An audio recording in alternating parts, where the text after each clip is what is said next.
106 out of the 153 starters still remain in the car race.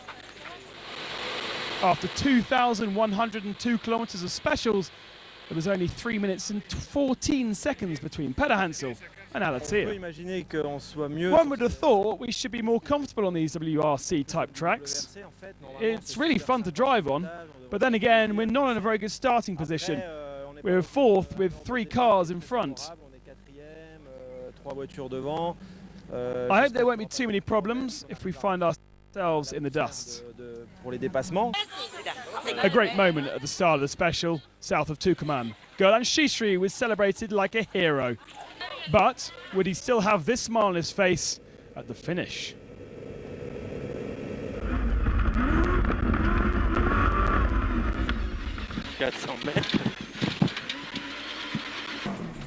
As expected, the special wouldn't really suit the two-wheel drive buggies. Shishri and his SMG buggy made it to the halfway mark after 226 kilometres with the 8th best time.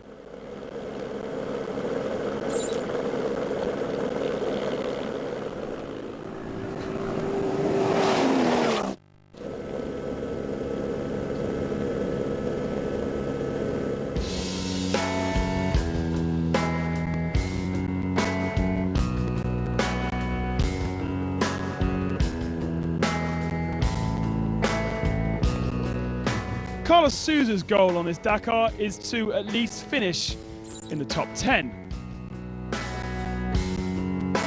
This is a performance that he's already managed 7 times in his illustrious Dakar career, and so far so good for the great wall driver this year, who has the 5th best time.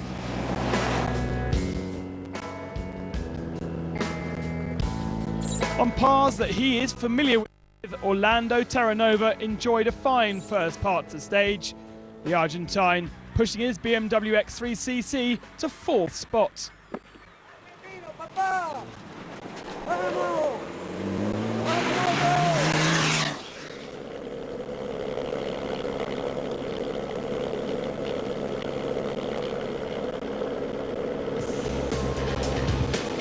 This is not the kind of special that Robbie Gordon likes. Not a special for his big Hummer, the narrow tracks. He did, however, manage a decent 6th fastest at the halfway mark.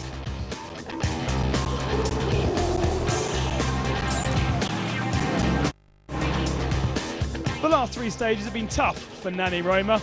Today he was on a winning pace, clinching the 2nd fastest time before the second half of the special. Could he keep that up until the finish? Under pressure, Stefan Peder Hansel absolutely needed to gain time on the stage suited to his Mini. And he did just that, 3rd fastest. This could be a very, very good day for the X-Ray team and moreover for the Frenchman.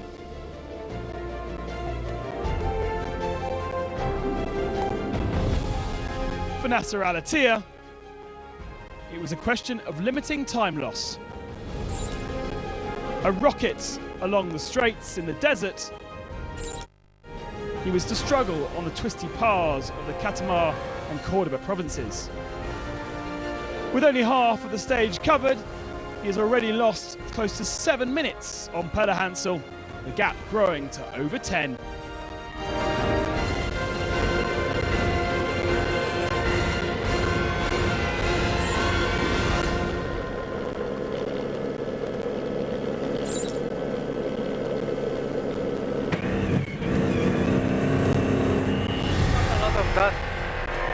Where is he, right?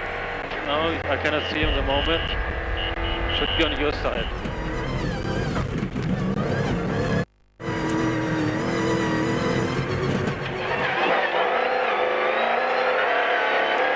.2 kilometers this direction. Winner of 12 specials so far on the Dakar, Giniel de Villiers was on his way to a 3rd success this year. The South African made the best of his Toyota Hilux to clock the best time. But will he hang on? Got it, okay.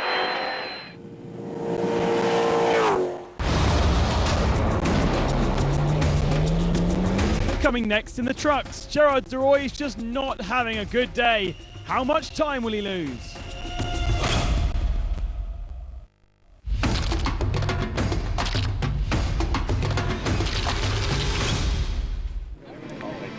The Dakar makes a man a hero. Tony, Mark, Philip and Tom are heroes even before starting the Dakar. 2 years ago, the Race to Recovery project started, involving injured British and US veterans from Iraq and Afghanistan. The goal, to finish the Dakar. We want to set our sights on finishing the hardest race in the world.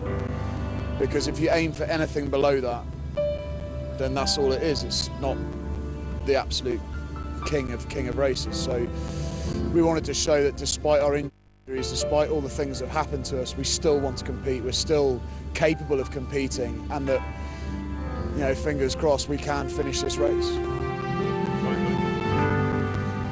You know, the true joys of life, and to be out here racing the Dakar, you know, like this is what it's all about. So, you know, even though we suffered such a severe injury, you know, it's so important to still kind of cut back from being so close to it, you know, and look at the big picture and realize that, you know, as long as we're still breathing, you know, we're very blessed to be here.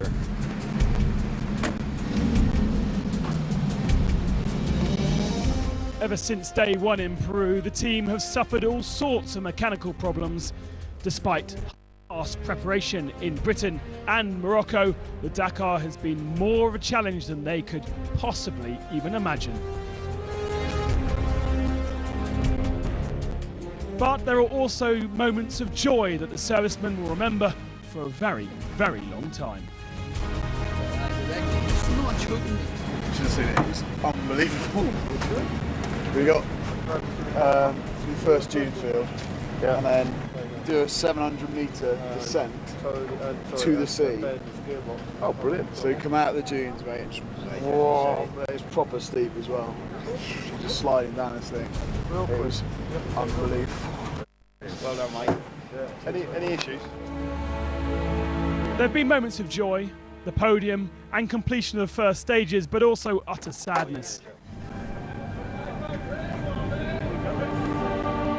After the rest day, only one of the 4 starting Land Rovers remain in the race. For Tony Harris and Kathy DeRusso, the Dakar sadly ended as soon as day 3.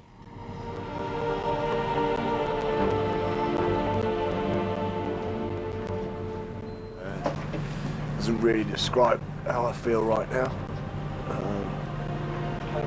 But 2 years of hard work into getting it and to come out on day 4. Right now it just hurts a lot.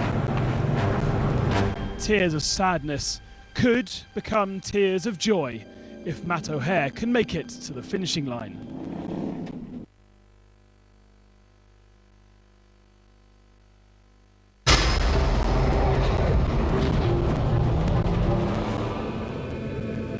Back to the racing then for the trucks.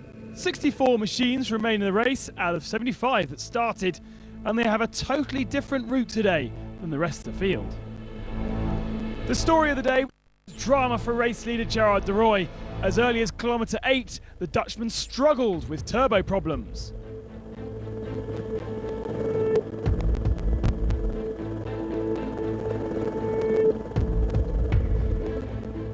First arrest for the 2012 Dakar champion, he soon was able to carry on, but soon after, he ground to a halt once more, this time for a long time.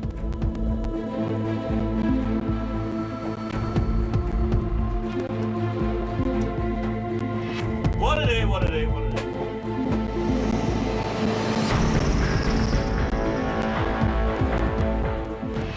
The problem with de Rooij was that the hose had just simply popped off. He needed a tiny piece.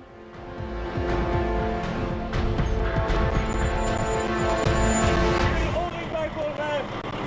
you have an O-ring for the turbo hose? No? Okay, thank you. Eventually the Dutchman made it, 1 hour 25 down. The steering arms were bent. We had to stop again. Then we had a puncture. We went almost off the road, and Jan Lammers pulled me out again. So this is one hell of a day. So it's not good for us. We lose 1.5 hours at least. But yeah, it's still a long way. But not good. So, Edu Nikolaev inherits the lead of the truck race, 17 minutes ahead of his nearest rival. It's not really been a great run so far, 6th and 7th just before the rest day, but consistency was key. This is the 4th year for Martin Colomy in his Tatra, and his consistency has moved him into 2nd overall. 4th today equals his best result of the year. 3rd today behind Peter Verschluss was Andrei Karganov, who sits an hour back from his team leader in 5th position.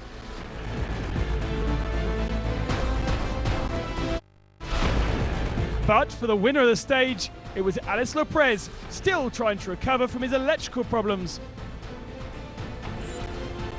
He managed to take a slim 5th win on this fast stage, his first this year.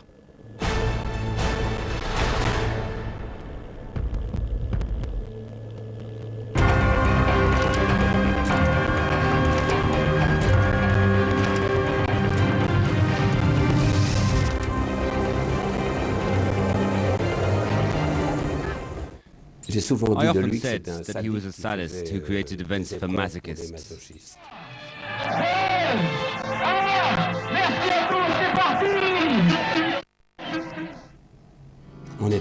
We were proud to go there with him. We were proud to take on the challenges he set up for us. In 1979, after competing in a bike race between Abidjan and Nice, Thierry Sabine launched the very first Paris to Dakar rally. This would be the beginning of quite an era.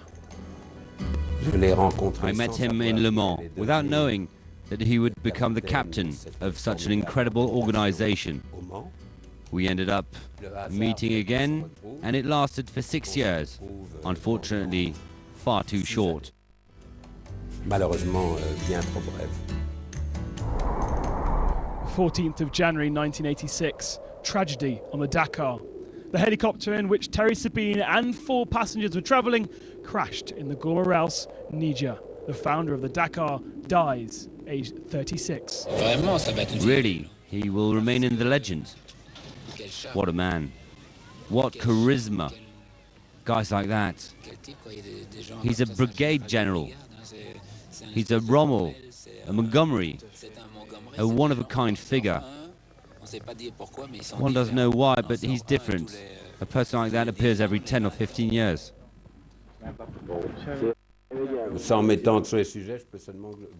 All I can tell you is that I had dinner with all of them on the eve in Niamey. The following day, no one from that table was there.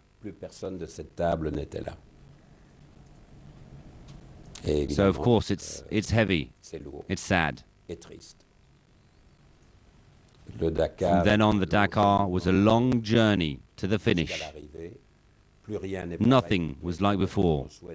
But to answer Thierry's wish, we needed to get to the end of the race. Whatever happened, we had to finish. And that's what we did.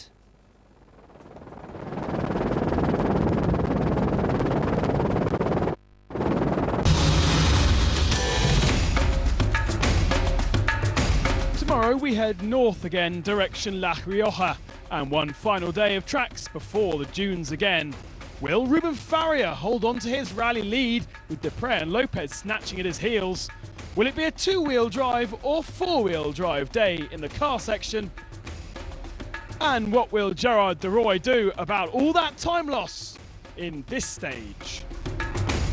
All the news, all the action, and more when the Dakar adventure continues.